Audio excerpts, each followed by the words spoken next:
बहुत समय पहले की बात है। एक छोटे से गांव में जारा नाम की एक लड़की रहती थी।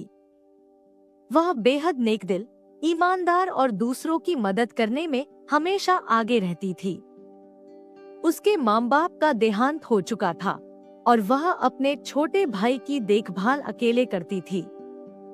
गांव के पास एक घना जंगल था और लोगों का मानना था कि वहां एक जिन्न रहता है जो किसी को भी पकड़ कर ले जाता है। इसलिए गांव वाले उस जंगल के पास भी जाने से डरते थे। एक दिन जारा का छोटा भाई बीमार हो गया। दवा बनाने वाली बूढ़ी दाई ने कहा, अगर तुम जंगल से नीला फूल ला सको तो मैं दवा बना सकती हूँ, पर ध्यान रखना वहाँ जिन्न रहता है। जारा ने अपनी आंखों में डर को दबा लिया और कहा, अगर मेरे भाई की जान बच सकती है तो मैं हर खतरा उठाने को तैयार हूँ। वह अकेले जंगल में चली गई।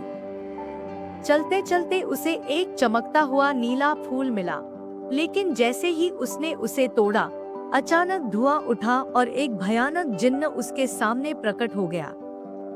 जिन्न ने गरजते हुए कहा, तुमने मेरा फूल चुराया है, अब तुम इसकी कीमत चुकाओगी। जारा डर गई लेकिन बोली, मैंने यह फूल अपने बीमार भाई के लिए लिया है, मैं कोई बुरा इरादा नहीं रखती।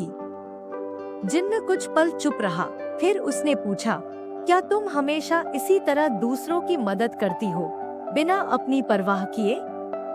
जारा ने सिर झुकाकर कहा, हाँ, क्योंकि मेरा दिल कहता है कि नेक काम का फल जरूर मिलता है। जिन्न अचानक मुस्कुराया। उसका चेहरा अब डरावना नहीं, बल्कि शांत और उज्जवल लगने लगा। मैं वास्तव में एक परी द्वारा सजा पाया जिन्न हूँ, उसने कहा।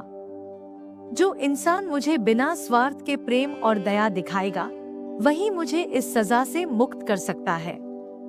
तुमने वह कर दिखाया।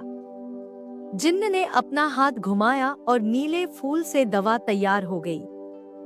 साथ ही जारा और उसका भाई एक सुंदर घर और ढेर सारी खुशियां पा गए। जिन्न एक तेज रोशनी में गायब हो गया, लेकिन जाते जाते उसने कहा, तुम्हारी भलाई ने मुझे मुक्त कर दिया। हमेशा इसी तरह नेक बनी रहो। यह कहानी हमें सिखाती है कि सच्ची भलाई और निस्वार्थता सबसे बड़ी ताकत होती है।